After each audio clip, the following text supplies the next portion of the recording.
Planning the acting. What to do before sitting in front of the computer. One of the biggest mistakes that many less experienced animators make is to jump right into the computer and start moving the character around and guessing at what the action and poses should be. But animation is a slow and time-consuming process and is not an efficient method to be guessing or playing with how to approach a scene.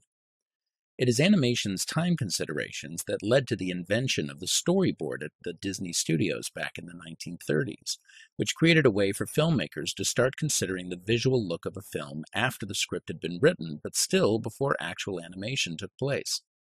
It took far less time to replace and change single images and drawings than to reanimate a piece of action. This pre-visualization has now become so commonplace that any film which has scenes that will utilize visual effects and crafting of a scene beyond merely filming it now uses 2D and even 3D storyboards and animatics to aid in the decision-making process prior to the long procedure of final scene creation taking place. And that is why it is very important for an animator to take as much time as necessary and possible to think about the scene, plan the scene, shoot video reference, draw thumbnails, and anything else that can be done prior to actual animation to ensure that by the time you actually do begin the time-consuming process of animating a character, that you're starting with as much information as possible, knowing exactly what that character will be doing in the scene during every moment. Starting a scene with this information will make the actual time taken to animate the character as efficient as possible. The first thing to do is to listen to the audio clip and envision what the character might be doing. Picture the character in your mind and see them acting out the scene based on what you're hearing. Pieces of dialogue most often have natural cadences that get louder or softer, and accents that make particular punctuation of a piece of the dialogue. Having the character gesture or change position into a key pose on those accents or with those cadences will help tie the character's actions, what we're seeing, with the audio, what we are hearing. Animation is already requesting a suspension of disbelief from the viewer because they're watching a character that's not real. It is the animator's job to do everything they can to have the performance feel natural or appropriate for the character and to make the character's actions blend seamlessly with the audio so as to encourage that suspension of disbelief and help the viewer forget that they're watching something that is pure creation.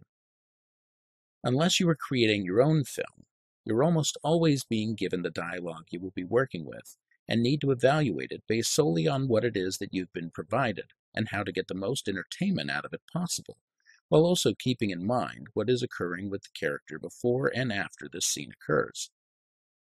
This is the audio clip that we are animating to. Really? An autographed baseball? Wait, really? An autographed baseball? Hey, can I have one? In the film, the character, who's a bit brash and is quick to talk down to others, a little arrogant, hears this piece of news and initially dismisses it, but then processes what he's been told and realizes it's something very cool and wants to be involved. He lets his coolness go and shows more of who he really is. Because of this, and based on the cadence and delivery of the actor in the audio, I'm trying to make sure that I'm showing that change of perception in his body language. The poses and the body language that my character will go through during the scene is how I'm going to communicate what my character is thinking and feeling. And because animation is an exaggerated medium, it's important that I make sure the body language my character uses in the scene tells how he's feeling and what he's thinking in the clearest way possible. Having said that, I also don't want to create a performance that's too direct of an interpretation of just the words. My character's supposed to be thinking and feeling these things for the first time, and so his actions should be in character but also feel natural, at least for him. I don't want to have him acting out individual words as if he were playing a game of charades. So I want to have the character posed in a way that shows his arrogance and initial disregard for what he's heard, then show the realization of what has been said, and finally the reaction to that change of thought and feeling. Richard Williams notes in the Animator's Survival Kit the fact that legendary animator Bill Titla said that the three things in animation are anticipation, action, and reaction. Similarly, Charlie Chaplin had stated that the importance of acting, and especially in silent film, is tell them what you're going to do it, and tell them that you've done it. They are both stating the same thing. that to show action clearly, one must anticipate the action, perform the action, and show a reaction. In the case of our scene, the action is the change of emotion, the dropping of his pretense and revealing his true nature. The anticipation will be his dismissal of what he's heard. He's setting up and clearly showing his attitude. The action is him stopping himself short and showing the change of attitude in his expression. And the reaction will be showing the letting go of his attitude and exhibiting his excitement and desire to become part of what's going on. So there are certain body language stereotypes that we associate with arrogance. Hands on the hips, a body pose of swagger, throws of the head, putting your nose in the air, etc.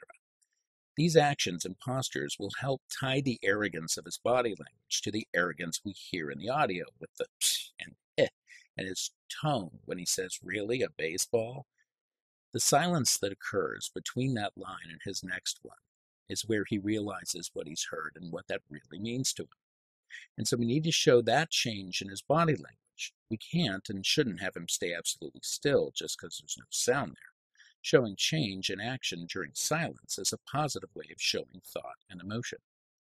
By having his hands drop, which can be an embodiment of letting go of his pretense, a shift in his eyes and brow, and a shift of the angle of his head, are subtle actions that can still communicate the shift in his attitude and emotion. Then, when his voice raises in excitement in the last part of the dialogue, we can show his excitement and letting go of his attitude by having him move in big actions, a clear excitement and openness in his facial expression, and maybe even quick changes between his poses during that time to keep his actions snappy and full of energy. Now that I have a pretty good idea of what I want him to be doing in his body language, it's time for me to create some visual reference that will help orchestrate what the movement of the animation will be. If I were having a character do something that I couldn't easily do myself, then I would look for video reference of someone who can do those things so that I could use that to ensure that the movement and body mechanics were based in reality and how someone needs to move to accomplish those actions. For example, I can't do parkour of any kind and jump from rooftops, etc. So if I was animating someone moving that way, I would look for reference of people who are experienced in free running and can do that so I can emulate the body mechanics of those actions. But since what my character is doing is, in fact, something I can do myself, then it is beneficial for me to shoot video of myself acting out the scene so that I can have a direct visual reference for the body language and attitudes that I wish to include in my character's performance.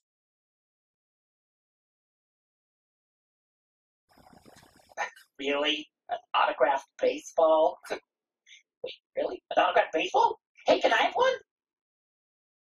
So what I'm doing here is I'm recording myself many, many times, saying the dialogue over and over and over again, and acting it out, trying to find something that I'm going to enjoy and is going to be something that I can use in the animation.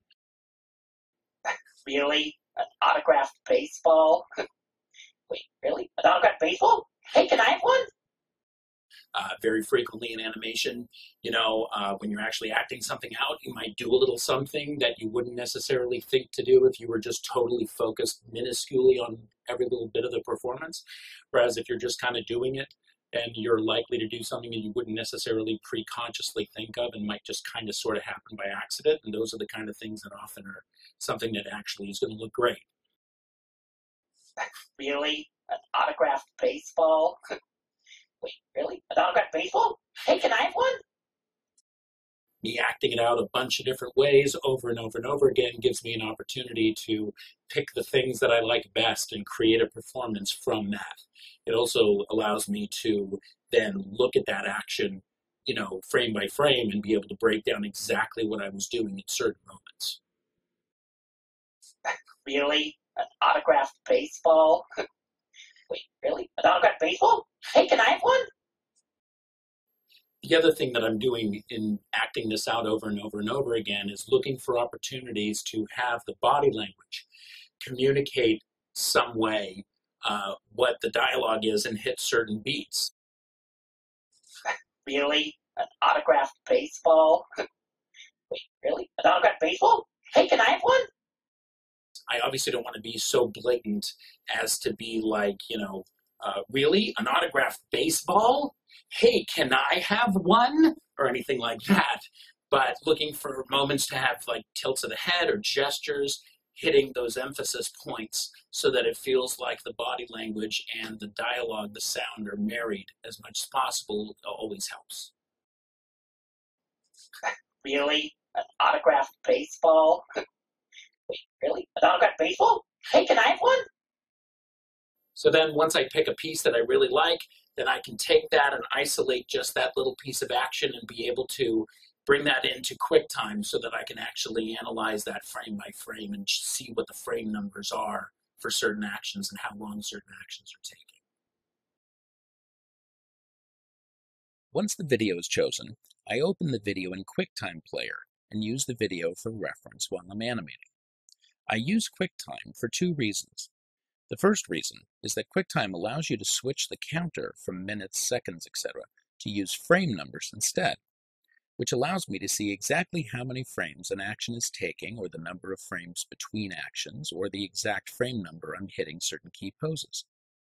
The second reason that I use QuickTime when reviewing and referencing my video is because of the fact that QuickTime allows you to step forwards and backwards through video by using the left and right arrow keys on the keyboard. This allows me to go frame by frame and analyze motions as much as I wish.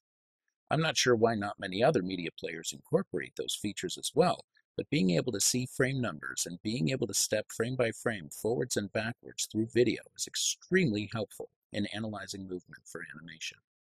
Lastly, I can create thumbnails for the scene. Thumbnails are small drawings that I can use to play with how I might exaggerate the character's poses to take advantage of his ability to move in a way that is bigger than a real person would. I can also play with posing and orientation of the shoulders, hips, hands, head, etc. to create key poses that tell the story clearly and help sell the action in the best way possible. In these thumbnails that I've drawn for the scene, I've attempted to find the line of action through the body for the poses and how those can change through the poses to give me attractive action. I've also looked for opportunities to push the shoulders and hip orientations to create strong silhouette and to show attitude and emotion changes in his body language and poses. I can make many little drawings to play with my options in the posing very quickly compared to the time it would take to pose the character in Maya to decide if the pose is going to work or not. Now that I have all this reference material that I have created for myself, I can move forward into beginning the actual animation in Maya, knowing that I've done everything I can to take as much of the guesswork out of the process as possible, and that I'm going to be creating a strong scene that will tell the story clearly and in an entertaining way. In the next chapter, we're going to discuss setting up the scene, what to do before animating.